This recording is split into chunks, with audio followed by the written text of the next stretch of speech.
rasulahu faqad faza fawzan azima, wanda suke faruwa bisa lawal tirayon da kuma fayyaras da addininsa saboda wata manufa.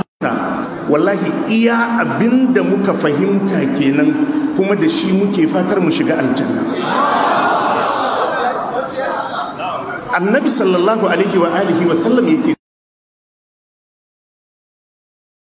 ta akuna ahabba ilaihi min waladihi wa walidihi wan nasi ajma'in.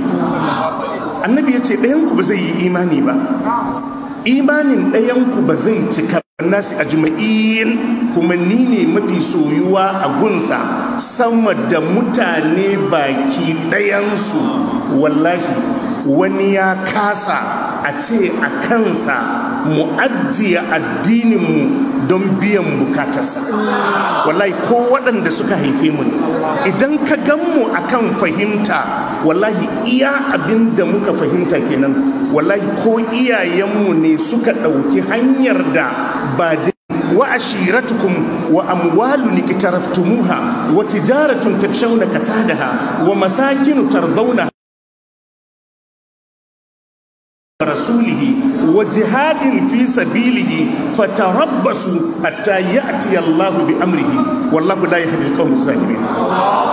Allah yace ka gaya ma al'ummarka, in kana aba'ukum, idan har iyayenku su suka fi muku, wa abna'ukum ko ƴaƴanku su suka fi muku, wa ikwanukum ko ƴan uwanku su suka fi muku, wa azwajukum ko matanku su suka fi muku mata ko mazajenku su suka fi muku, wa ashiratukum danginku su suka fi muku, wa amwalun iktaraftumuha ko dukiyar da kuke nema, wa tijaratun takshawna kasadaha ko dukiyar da kuke tsoron kar ku yi asararta, kar ku yi kwantanta, kar ta lalace muku, wa masakinu tardaunaha ko gidajen da kuka gina wadda kuka gamsu kun yi isassun gidaje, ahabba ilaikum minallahi wa rasulihi. Idan waɗannan su ne mafi soyuwa a gunku akan Allah da manzonsa, fatarabbasu, Allah ce kowa ya je sha'aninsa hatta ya ati Allah bi amrihi. Allah ce al'amarin Allah yana zuwa.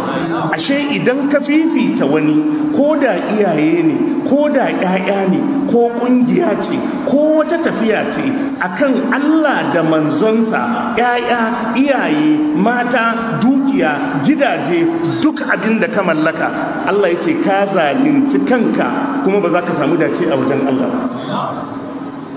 Wata rana sayyidina Umar ya kalli manzon Allah sallallahu alaihi wasallam, ya ce, ya rasu, ka ji ka fi so na akan karan kanka da kanka. Fakada Umar ya ce, wallahi ya rasu, ya ce, na rantse da Allah manzon Allah, la'anta ahabbu ilayya min nafsi, wallahi ka fi soyuwa a guna akan kaina da kaina. Fakada salawatullahi wa salamuhu alaihi, al'ana ya Umar. Annabi ya ce, to Umar, yanzu ne imani ya zauna a cikin zuciya. Jama'a kun fahimta? Duk wannan yana nuni, wallahi mun mu goyi bayan wani wai don ɗan garinmu ne, ko don ɗan ƙungiyarmu ne, ko don ɗan mas'abarmu ne, ko don muna tafiya tare da shi akan barna. Wallahi Allah ya tsare mu duniya da lahira.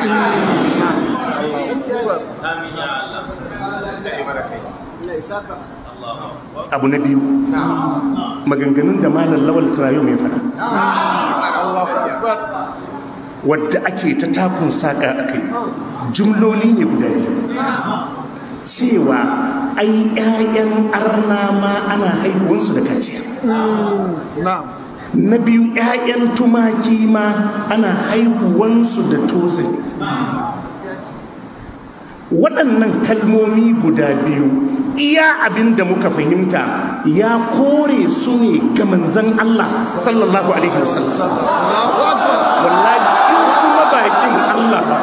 in kuma bakin Allah ba, ka je ka zauna ka saurari abin da ya faɗa. cewa an haifi annabi sallallahu alaihi wasallam da kaciya ya ce ƙarya ne, an haifi annabi da tozali ya ce caci faɗi ne. To yaya abin da ya kore in ma wa me ya jinginawa, tun da dai ya raba abun da annabi, yaya za a dawo a ce kuma da annabi ya yi?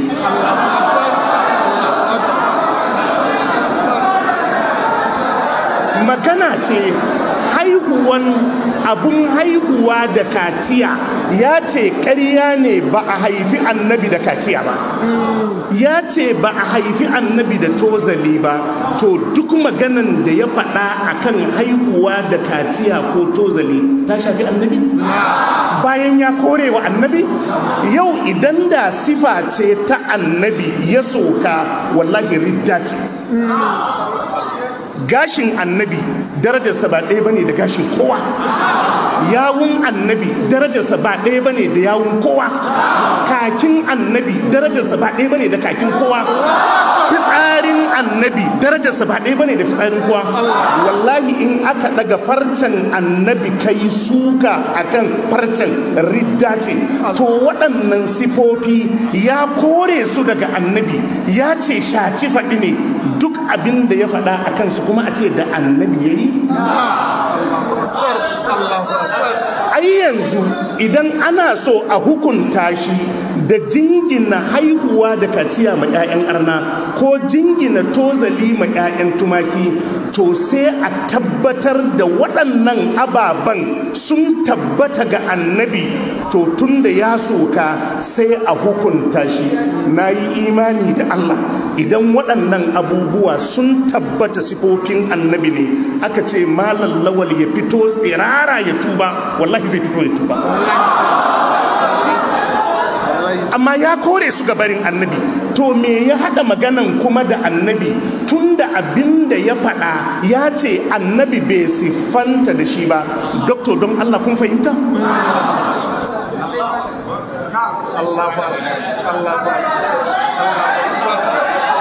Lafazin da ya ce waɗannan nassosi ya ce akwai nassosin da sun ƙaryata su. Kuma ne ya kawo ya faɗi wannan maganan? An haɗa ɗan garuwa da gwamna? Kai ne ka kaskantar da mai gidanku tun da ka ce yana kyautan naira 1000, ka siffanta shi da wani abun da bai taka kara ya karya ba. Inda cewa kai mai gidanku ko gwamnanku ko shugabanku yana kyautan irin jib prado, an isa a ce ɗan garuwa yana kyautan ta? Jama'a mun fahimta? Akwai wadda ya isa ya ce mai faskaran anguwansu yana kyautar ta? To amma sai ka jingina mishi kyautar naira 1000, sai aka samu wata da take kosai a anguwan tana kyautar naira 1000. Don Allah, kai da ka jingina mishi kyautar naira 1000, kai ka kaskantar da shi ko wadda ya ce ga wata ma tana kyautar naira 1000? Kai ka kaskantar da shi. A kuma fa cikin karatun ya ce ai abin da Allah ya ma manzan Allah na Isra'i da Mi'raji, ko annabi Ibrahim ba a mishi ba, ko annabi Musa ba a mishi ba, ko annabi Isa ba a mishi ba. To kaga babbar kyauta da tafi karfin kowa ke. Wallahi billahi fahimta kenan, iya abin da muka fahimci yake nufi kenan, kuma iya abin da kalmominsa suka nuna kenan. Mun ji waɗansu 'yan uwa suna cewa to ai tun da an bijiro da sunan annabi a ciki, a'a in yarfel aka ma annabin sai a ja baki ai shiru. Man Sagir kaman wani ne ya ce ni ina bautan annabi, kamar wani ne ya ce ni ina bautar annabi, sai na ce bautar da kake yi ta tafi a banza. Yanzu don ya ce bautar annabi yake sai a ce na soki annabi? Saboda Allah bai ce a bauta wa annabi ba, annabi bai ce a bauta mishi ba. Ashe kenan kaga duk abun da bai shafi annabi ba, ba za a faɗi wata magana a kai kuma a mai da ita kan annabi ba. Kun fahimta? Ba za a mai da ita kan annabi ba. Korewa yayi ba a haifi annabi da kaciya ba, korewa yayi ba a haifi annabi da tozali ba. To yanzu je ka duk maganan da aka faɗa akan haihuwa da kaciya ko tozali, in bakin Allah ba a dawo da shi kan annabi. Amma inda ya yarda sifa ce ta annabi sannan ya yi suka a kai, in fa ya yi suka a kai, to anan ne hukunci ya tabbata a kan shi. Yanzu bari in baku misali.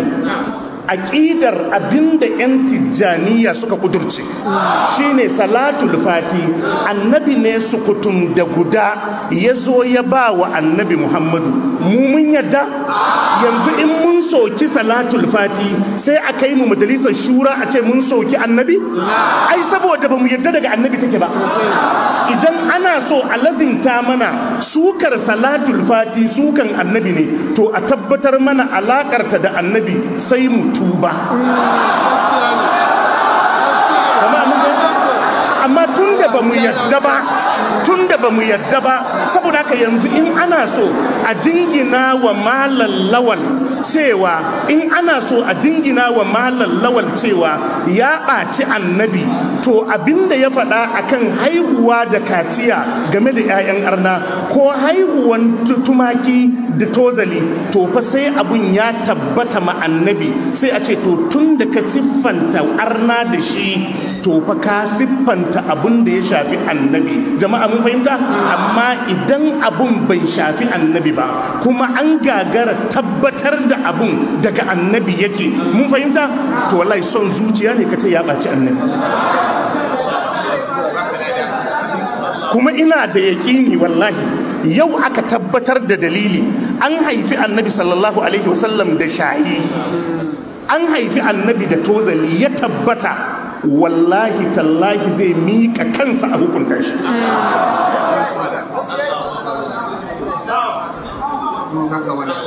Jama'a mun fahimta? Mun ji wani yana cewa ai idan an zo muƙabalar a titsiye shi, cewa da ya yi 'ya'yan tumaki da 'ya'yan arna ya buɗe littafi ya duba, wai yana haɗa wannan matsalar ƙabiyar wai da ta Abdul Jabbar ɗaya suke. Shi fa Abdul Jabbar yakan ɗauki hadisi ne ya fassara sai ya ce to ai wannan hadisin ya nuna manzon Allah sallallahu alaihi wasallam kaza ne, sai ya faɗi mummunar magana, kuma ya faɗi littafin da hadisin yake, ya faɗi lambar hadisin. To ba dole a ce buɗe ka nuna mana ba? Amma shi kuma korewa yayi, cewa yayi wannan cewa an haifi annabi da kaciya ba gaskiya bane, an haifi annabi da tozali ba gaskiya bane. Da ya zo maganan haihuwa da shayi da ake yi nan kuma ya ce a tambayi ungozomomi, haka ya faɗa ko baka ba? To kuma a ce ya zo ya buɗe littafi ya nuna? A sai a je a tara ungozomomi sai a tambaye su ana haihuwan yaro da shayi ko ba a haihuwan yaro da shayi.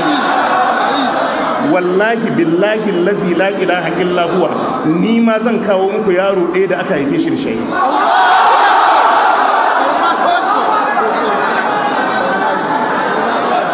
Wallahi jama'a mun fahimta? Cewa yayi a je a tambayi ungozomomi, to sai suka ce wai ya buɗe littafi ya faɗi inda 'ya'yan awaki cewa yayi a tambayi ungozomomi. Saboda haka yanzu in aka tambayi ungozomomi suka ce ba a haihuwan yaro da kaciya, to sai a hukunta shi. Abinda zai buɗe littafi ya nuna a cikin karatunsa yake cewa nassosi sun ƙaryata wannan maganan, to yanzu tunda ya ce nassosi sun ƙaryata wannan maganan, to yanzu sai a sa ya buɗe littafi ya nuna nassi da ya ƙaryata an haifi annabi da kaciya.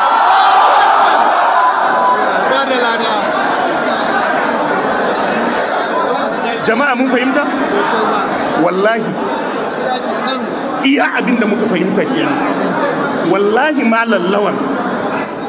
malam lawan ya kasa mu mara mishi akan son zuciya.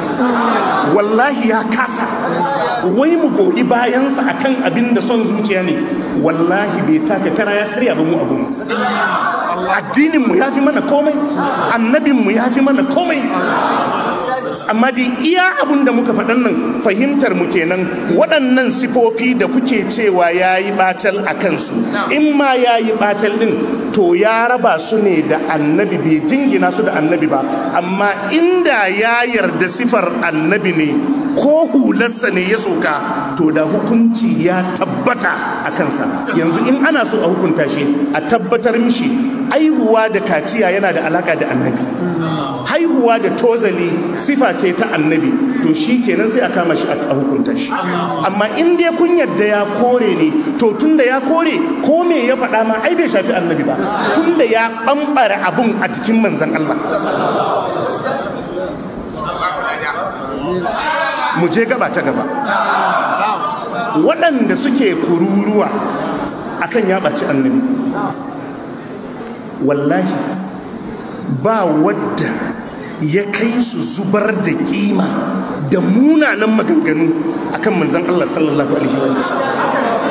Babu, ba wadda ya kai su munanan magana akan Allah, munanan magana akan manzon Allah sallallahu alaihi wa sallam. Mu yi magana akan na kwanan nan da ya faru. Ɗaya daga cikinsu yake ce ma annabi sallallahu alaihi wa sallam hankaka. Yana siffanta manzon Allah, ya kira annabi hankaka, ya kira shi da waɗansu tsuntsaye. Yan uwa, don Allah mu buɗe zuciya. Idan abin da muka fahimta nan shine daidai, Allah ya tabbatar da mu a kansa, ya kashe mu a kansa. Idan kuskure ne, Allah ya ganar da mu dai. Don Allah ku buɗe zuciya. Ya siffanta annabi da tsuntsaye da yawa. Daga cikin tsuntsayen akwai hankaka. Za mu zo mu yi darussa ko magana a kansa. Mu ɗauki hankaka. Doktor hankaka, ka ajiye maganan addini. A Hausance al'adar hankaka ɗauki kwai ɗin yakan je ne ya kyankyashe, a'a yakan ɗauka ne ya je ya rubar da shi a cikin ɗakinsa. Idan ya rube, ‘ya'yansa da aka kyankyashe sai ya fasa musu wannan bargurbin kwai ɗin suna ci.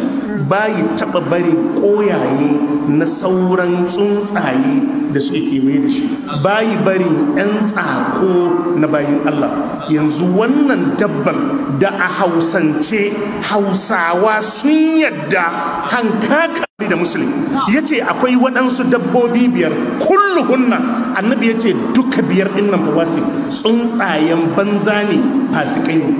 Ya kirgo ɓera, kunama, mahaukacin kare, shirwa da hankaka. Allahu Akbar sallallahu alaihi wasallam. Yanzu a musulunce hankaka yana da rana? A Hausance hankaka yana da rana? Yanzu mai kaunar annabi aka nuna annabinsa aka ce mai hankaka, an faɗi magana mai kyau? Amma yaya ba ku ta da tsuminku akan Malam Mansur da ya ce ma annabi hankaka? Ko ba ku karanta hadisin da annabi ya ce hankaka fasiki ba ne? Ka je ka duba sharhan hadisin, malamai sun yi sharhan hatta nau'in hankakan da yake da wannan baki da fari din. Ina shine irin hankakunmu. Ba ku karanta dabbobi fasikai ba? Annabi ya ce ya qatulna fil hilli wal haram, ya halatta a kashe su a cikin harami da wajen harami. Ba ku karanta annabi ya ce hankaka fasiki ba ne? Kuka ce wa annabi hankaka?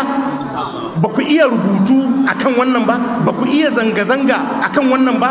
Ba ku wasa makamankun da kuka wasa akan Malam akan wannan ba? Allahu Akbar. Yanzu wannan munin zance don Allah ya kai ma wadda kuma yake ce ma wannan malamin Maulana ya zo ya daga jijiyar wuya akan wannan maganan in bakin Allah ba. Annabi Muhammad sallallahu alaihi wasallam ya ce ma hankaka, ka ɗauke duk wani karatun addini a Hausance aka ce hankaka, kirarinsa sai a ce me da ɗan wani naka. Yanzu ya kamata wannan dabbar a siffanta manzon Allah da ita? To ina tsuminku yake ku Muhammadawa? Ina son annabin yake? Idan ka yi mafarki ka ga ƙaton raƙumi ya ce annabi ka gani. Man jarumi bari ka ji yadda abin yake. Shi manzan Allah wallahi duk duniya ba wadda ya isa annabi ya rikida a siffansa ko a mafarki ne. yan uwana kun fahimta? Manzan Allah duk duniya ko a mafarki kaga sifar sayidina Abubakar aka ce ma annabi ne ba annabi.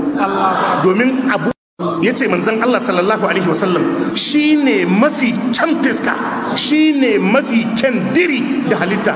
Wallahi duk duniya ba wadda ya isa annabi ya rikida a siffarsa, saboda shi ne shakundun. Shi annabi sai dai a ce sayidina Ali na kama da shi, to an kara ma sayidina Ali daraja. Sai a ce na Fatima tana kama da shi, an kara mata daraja. Sai a ce Hamza yana kama da shi. Duk dage wandunanmu da muke ba muna so mu yi kama da shi bane? To shi kai ka kasa, shi kuma ya kwaikwaye ka yi kama da kai. Amma kun fahimta da kyau? Kun fahimta da kyau? Tun kan a haifi manzon Allah sallallahu alaihi wa alihi wa sallam, Allah ya ba da labarin manzon Allah cikin littattafan da suka gabata. Abdullahi bin Salam da Allah ya ce allazina atainahumul kitaba ya'rifunahu kama ya'rifuna abna'ahum, yace waɗanda aka ba su littafi sun san manzon Allah sallallahu alaihi wa alihi wa sallam kamar yadda suka san ƴaƴan cikin su. Abdullahi bin Salam yace ni na san manzon Allah sallallahu alaihi wa alihi wa sallam sama da yadda na san ƴaƴan ciki na. Yace domin ƴaƴan ciki na ina sanin su ne bayan an haife su, shi kuma tun a karatun littafin mu na san shi, na san sifofinsa. Tun annabi na yaro waɗanda suka karanta sifofinsa a cikin attaura da linjila suna gamuwa da annabi sukan gane wannan shine annabin ƙarshen zamani. Shi bai canza ba zai kuma shiga kalan wani ba, bai canza ba kuma ba zai shiga kalan wani ba. Shi din nan da aka ba da labarinsa shi ne a haka ya girma a cikin kamalarsa, a haka ya rayu, a haka ya koma zuwa ga Allah subhanahu wa ta'ala. Ni jama'a kuna fahimta? Shi yasa Muhammad bin Sirin idan nabi ya fito a sifarsa, jama'a kun fahimta? Allah ya ji kan Professor Zubairu Abubakar Madaki ya ce idan ka yi mafarki ka ga wani baki dogo mai furfura da saje, ya ce guruntum ka gani ba annabi ka gani. Jama'a mun fahimta? Saboda haka idan mutum ya ce ya yi mafarkin manzon Allah sallallahu alaihi wa alihi wa sallam, to sai ya fito a yarda sifofin manzon Allah yake, tafiyarsa, girman jikinsa, yanayin cin abincinsa, kwanciyansa, dariyansa, murmushinsa, kalan jikinsa, tsayin gashinsa, furfurarsa, komai yana rubuce a cikin littafi. Mu inda za mu yi kiliya da manzon Allah wallahi da mu gane shi. Jama'a kun fahimta? To inda nake so na kai ku, wallahi duk duniya wani ɗa ya kasa annabi ya rikida wai a sifarsa, ya fito a sifarsa. To annabi da bai fito a sifar su Abubakar da Umar bai fito a raƙumi?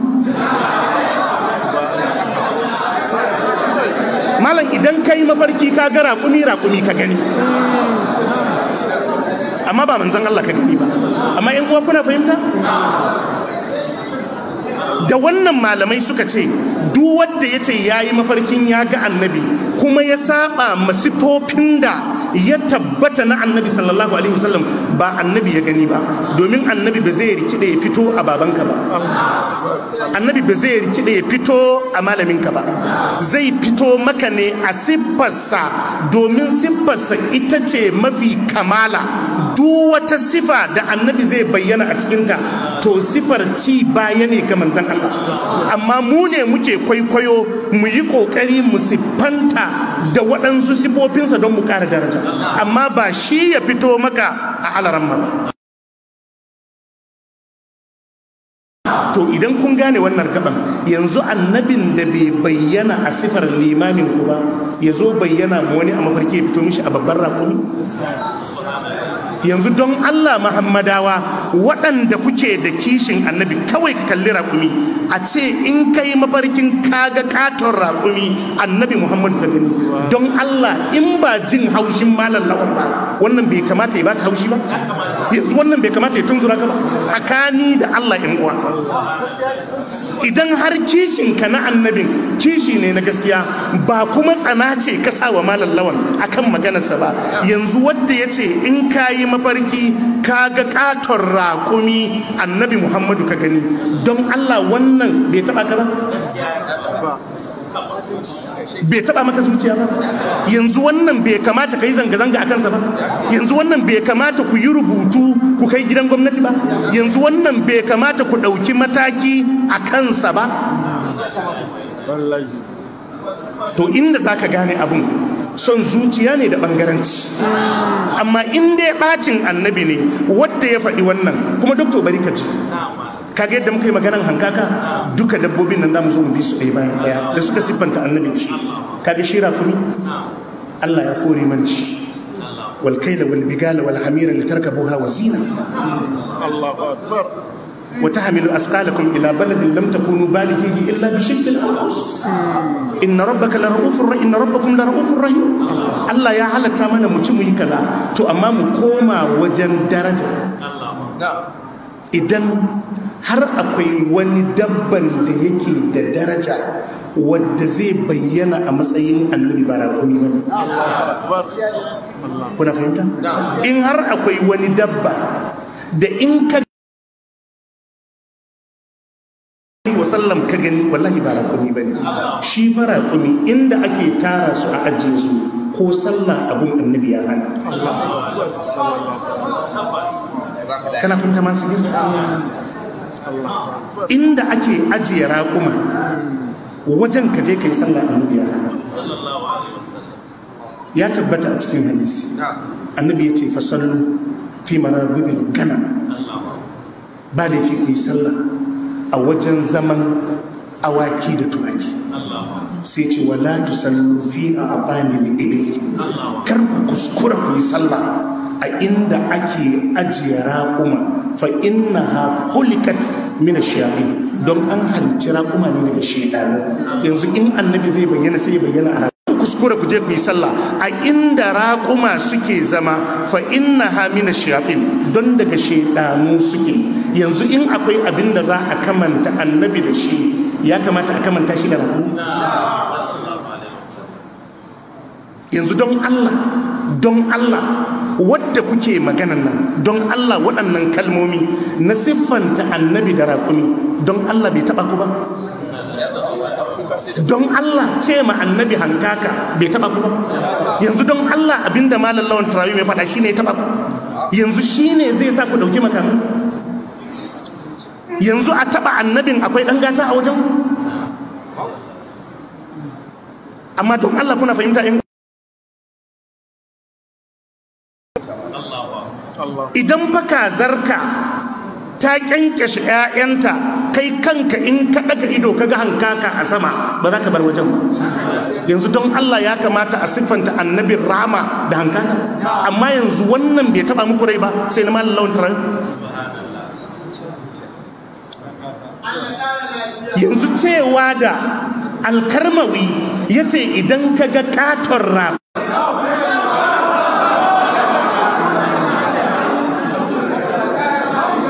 jama'a mun fahimta? 'Yan ɗariku sama da shekara 40 ana wa'azi ana cewa ku fito ku karantar da jawahirul ma'ani,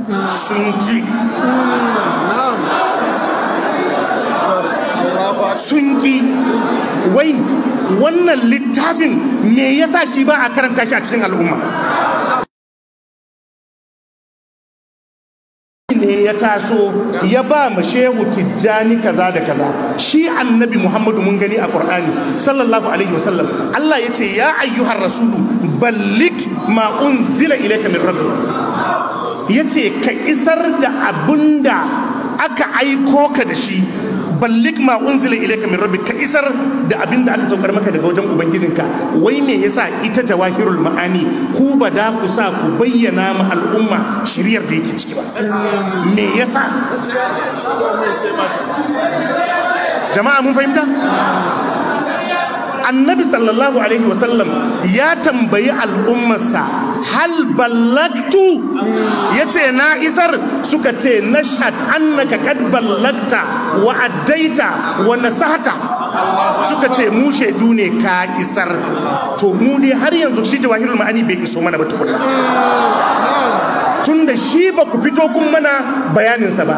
In dai a cikinsa akwai saƙon da annabi ya bayar, to wallahi kun ci amanar annabi, tunda kun ki ku fito ku karanta wa mutane. Wai littafin ba littafin addini ba ne? Me yasa kuke barin mutane suna mutuwa ba san me a cikinsa ba? Ba littafin addini ba ne? Me yasa kuke barin mutane suna mutuwa ba su san me a cikin jawahirul ma'ani ba?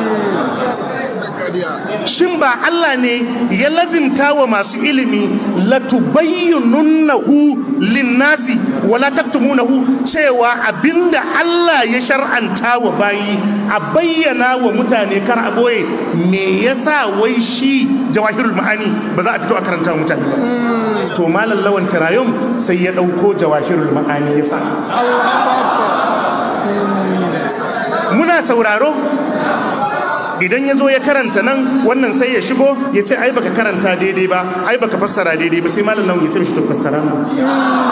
Idan da kun sa kuna karanta wa mutane da ba ku hutar da shi ba, to sai ya ce karanta. To sai fa suka gane cewa da gaske karatun za a yi, cewa bai iya karantawa ba, cewa bai san ma'anoninsa ba, cewa bai yi wasali daidai ba. Ai wannan kurar ta tabbatar mana karatun ya isa.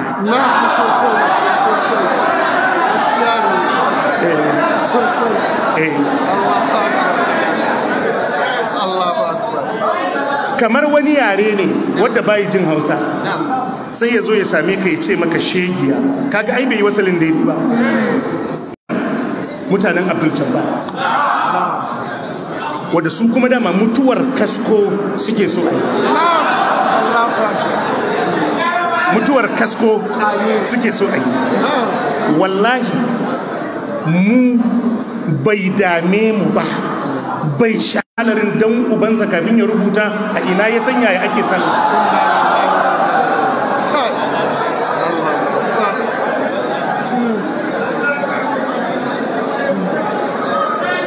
Jama'a mun fahimta? To ‘yan mai tatsina ma da suka soke hadisan duka sun taba sunnar annabi sallallahu alaihi wasallam, wallahi ko gezau a je dai tafiya gaskiya ita za ta yi rinjaye kan gaskiya. Saboda haka idan Abdul Jabbar ake so a cire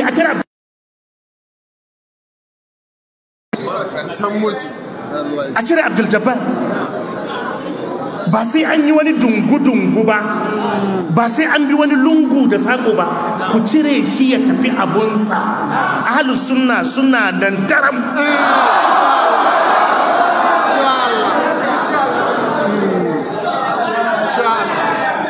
Ahlus sunna suna nan daram.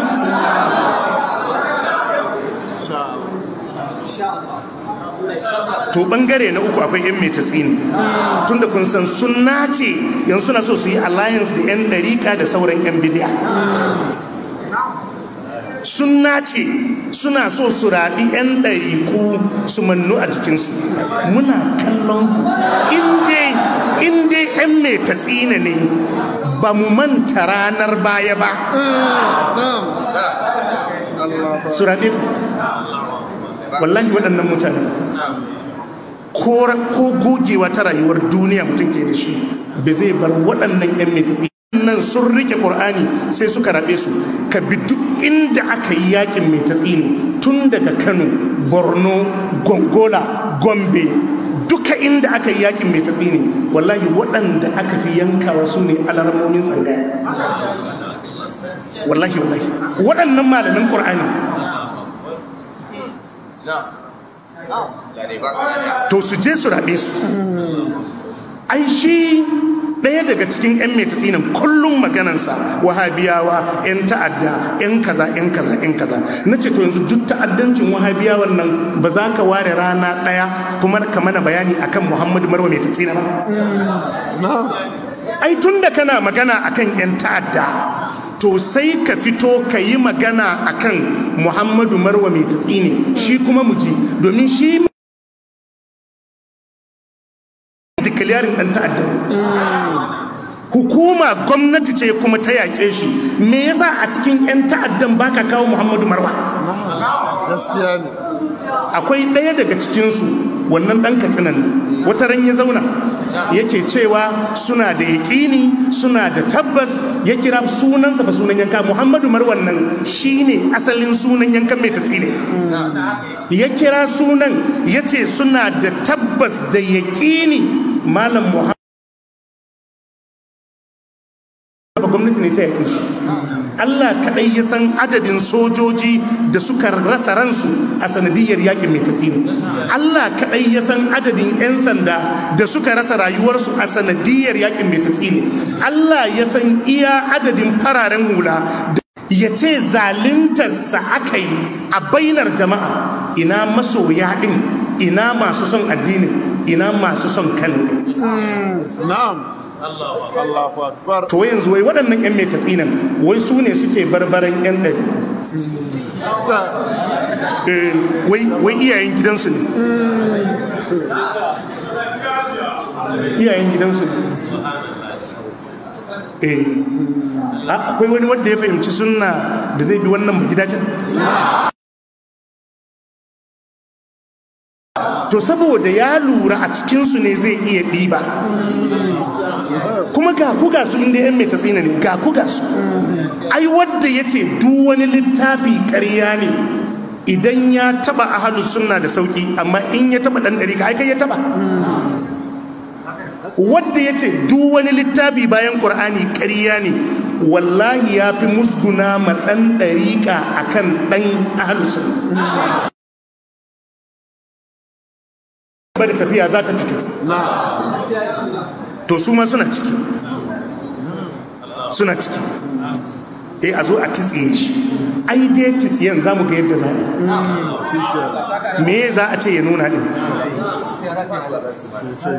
Idan aka yi karfan ai duniya tana gani. Jama'a mun fahimta? Ai duniya tana gani duk abin da zai faru. Ina kira mana da muka bar ni gaba faɗa abin da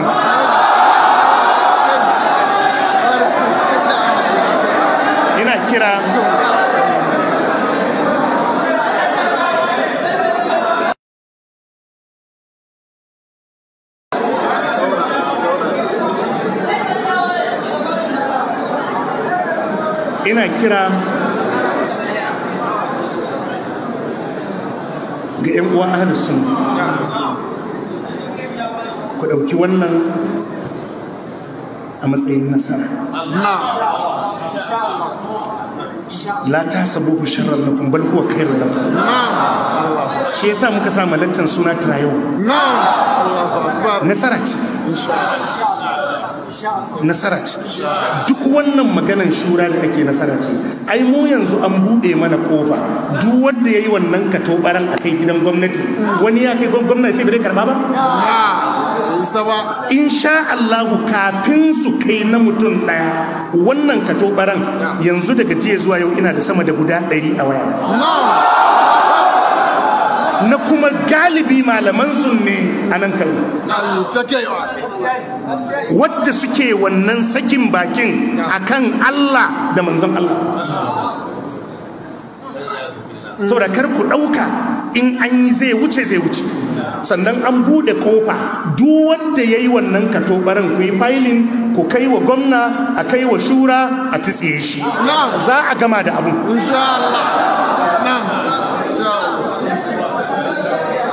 Akwai wani shehinsu ana ce mishi malam mai Kano Jallo, shi ne yake cewa ai Qur'ani na Allah ne, shi ya faɗe shi ne a ganin dama, saboda haka da su yake magana.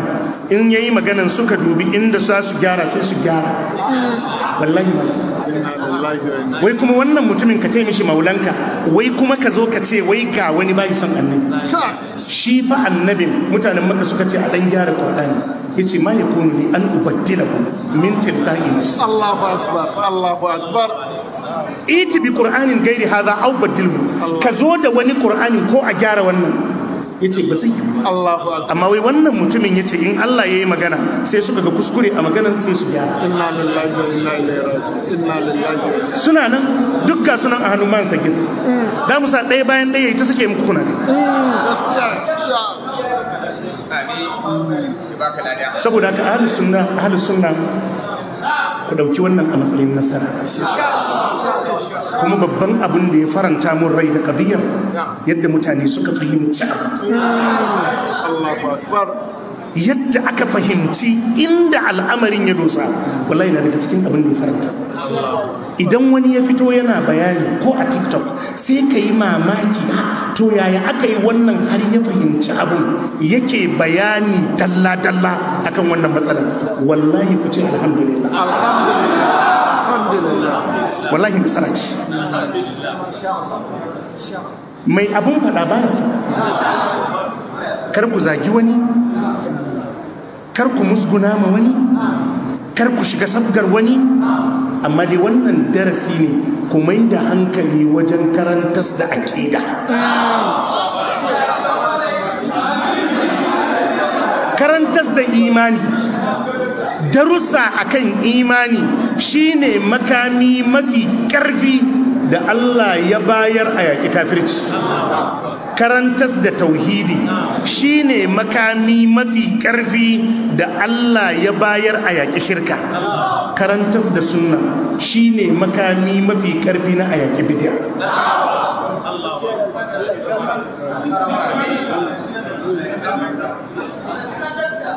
Abu na biyu,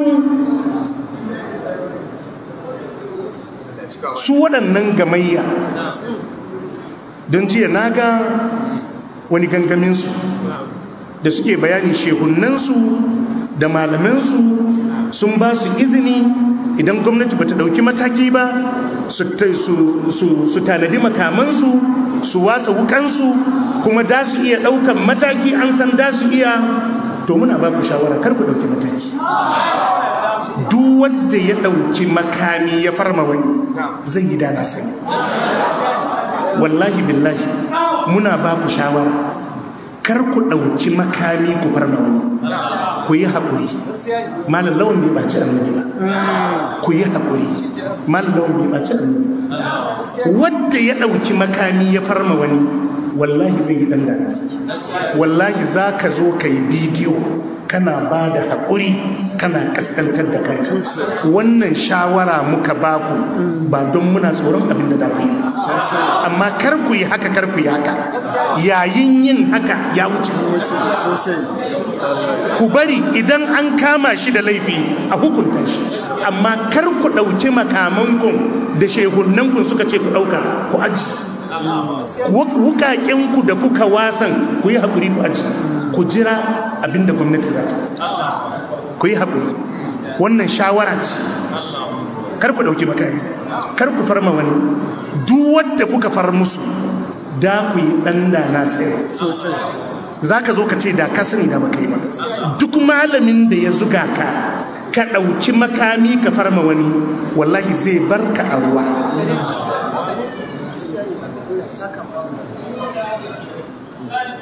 Jama'a mun fahimta? Waɗanda suka zuga matasa suka je suka yi zanga-zanga, ba matasan suka bari a ruwa ba? Akwai matar da sai da ta sai da ɗan sauran ɗakunansu na gado ta bi yadda za ta bi ta je ta karɓo ɗanta, wadda kuma suka ingiza zanga-zangan kowa yana yawo a gidansa.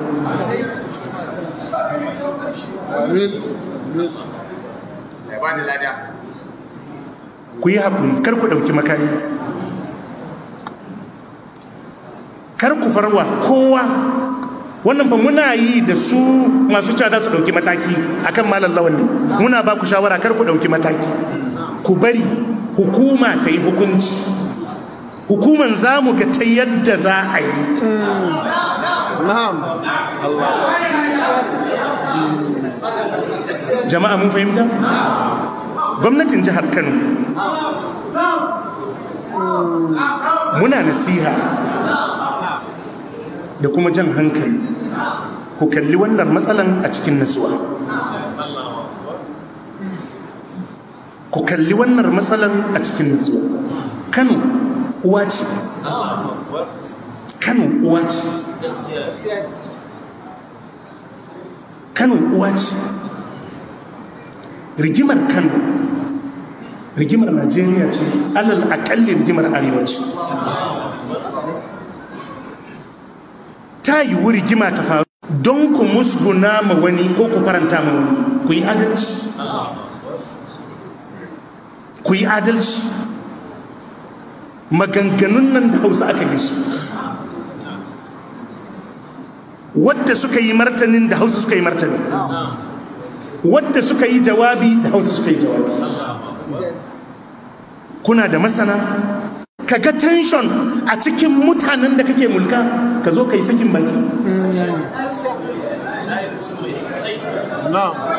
Kana shugaba. Abdul Jabbar fa ba malamai ne suka daure shi ba, kotu ce ta daure shi. Kotun nan ita ta mai da kai mataimakin gwamnati. A kotu your excellency aka baka kujeranka. A kotu aka baka kujeranka. Kotu ce kuma ta yi hukunci ma Abdul Jabbar. Idan akwai wadda zai zo ya yi suka akan hukuncin kotu, wallahi bai kamata mataimakin gwamna ya yi a bainar jama'a.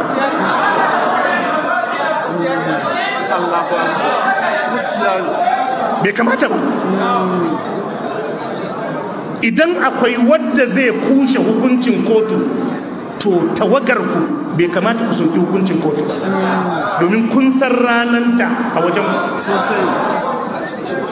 Alkali ne ya zauna ya yi shari'a, ya yanke hukunci, ko bai maka daɗi ba a matsayinka na shugaba, bai kamata ka yi wannan barin zancen a cikin jama'a ba. Wannan ya sa mu kuma ya sa mana shakku game da adalcinsu.